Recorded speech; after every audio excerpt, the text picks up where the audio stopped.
तोहरा में बसेला परनवा हो, भवनवा के छोड़ गईल राजा जी। लागत नइखे हमर मनवा हो, भवनवा का करता रे पटी। देखा था भैंस चरावे आइल बनी खेता में। का हाल बा तोर? का बात बाजी हाल चल पूछता रे। ठीक बानी लौकत नहीं खे ते कहता ढीला ढीला लगाता रे। कह रहनी है कोरोना के वैक्सीन के गोली लेवे। कोरोना के वैक्सीन के गोली? हाँ इ तरह के बनाता था सर गोली आइल बाटे, गोली मिलल।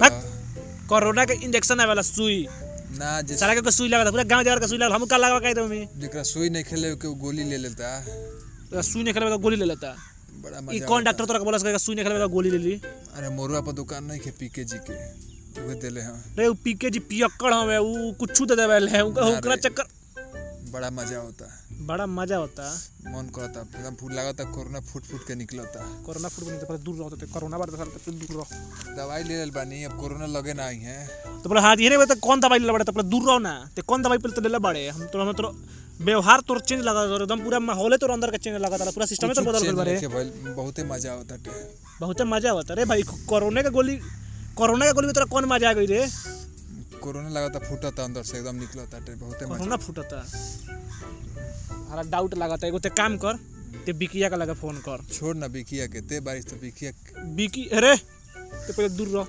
ते पहले बताओ तो पहले दवाई तो कौन दवाई ले लगा? दवाई के ठीवा ना उ घरे खैनी हम खा गइल पानी, ओही बेरा से बुझाता एकदम कि बहुते मजा होता। हां पर ये समझ में के आवत पहली बात तो तोरा पीके तोरा वैक्सीन के गोली देले है केगा? वैक्सीन तो सरकार बाटा तो अपना तरफ से बेरा तो डॉक्टर ई कौन ओकर अखबारों में प्रचार वाला पीछवा पूरा अंदर को तो पूरा सिस्टम बदल गइल बा। ठीक बा नहीं के मन करता बहुते रहे ना दे। तोरा कौन बीमारी हो गइल तोरा के मन करता? का मन करता पहले ते बहुते मजा होता दवाई खा के। ते पहले दूर रहो। ते बिकिया का लगा फोन बैठल बारो। हम तेरा घरे अपना स्कूटर दुगरा के ले जात। ए तू स्कूटर तू बाद में पार्क कर। तू पहले ई बात बताओ कोरोना के गोली कोरोना के गोली कौन आइल बा? कोरोना का वैक्सीन आइल बा? हां देले बानी दवाई खोले का देले बानी? का देले? चुप बहुत मजा होता। चुप का देले बानी? ई कौन कोरोना के गोली का आइल बा? मर से पहले तू बतावे हमरा की। हां कोरोना के दवा उ ना हटे। कोरोना उहे तो हम कह के समझा दे कोरोना के दवाई ना हो, उ सुई आवेला कोरोना के उहे तो ठीक बा। तू पहले दवाई कौन देला बता। हर 2 मिनट पे कहत हमर मन करता। मन करता बताओ पूछो पहले। दवाई बढ़िया रहलक, कोरोना फूट फूट के निकलता बहरी। ए सर तार कोरोना ना तार जवानी फुटता। ओह नो ठीक बा।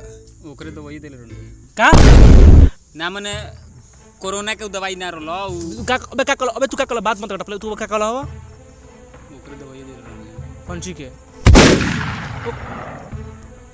तोरा के डॉक्टर के बनवा नहीं ये का दवाई बता तू